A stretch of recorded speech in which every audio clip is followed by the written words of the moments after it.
అంటే ఒక్కసారి తీసుకున్నాక డస్ ఇట్ బికమ్ అడిక్టివ్? ఇప్పుడు యాంటీ ఏజింగ్లో టీనేజర్స్ కానీ or adults both of them botox phenomena, botox, fillers, this is a new craze. I mean whether we accept it or not, people want it. So ఈ botox ఇవన్నీ తీసుకున్నప్పుడు అంటే ఒక్కసారి తీసుకున్నాక does it become addictive? So one thing is వీటన్నిటికీ repetition ఎందుకు అవ్వాలంటే ఆ ప్రోడక్ట్స్ విల్ వేర్ ఆఫ్. అంటే బోటాక్స్ లో ఉండేది కూడా అది 4 to 6 months వరకు వస్తుంది. So once it where of you need to get a touch up done, ఇంకా మళ్ళీ రిపీట్ చేయాల్సి వస్తుంది.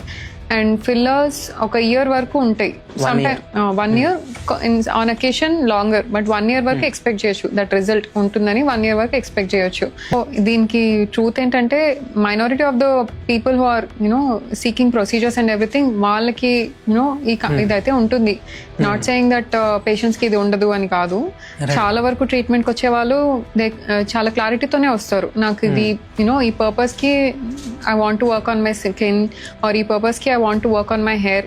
సమ్ మోటివేషన్ తో వస్తారనమాట. వర్క్ వెళ్ళినప్పుడు నాకు కాన్ఫిడెన్స్ పెరగాలి, సో నేను మంచిగా కనిపించాలి, ఆర్ నాకు ఈవెంట్స్ ఉన్నాయి నేను మంచిగా కనిపించాలి, నాకు మిడిల్ ఏజ్ వస్తుంది, నా ఏజింగ్ కొంచెం స్లో డౌన్ చేసుకోవాలి, నాకు మళ్ళీ ఆ యూత్ఫుల్ గా ఫ్రెష్ గా అనిపించాలి నాకు.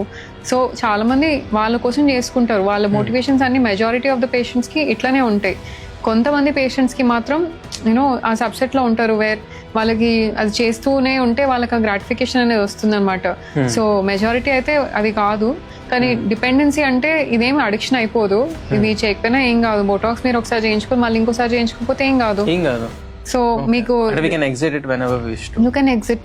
Okay.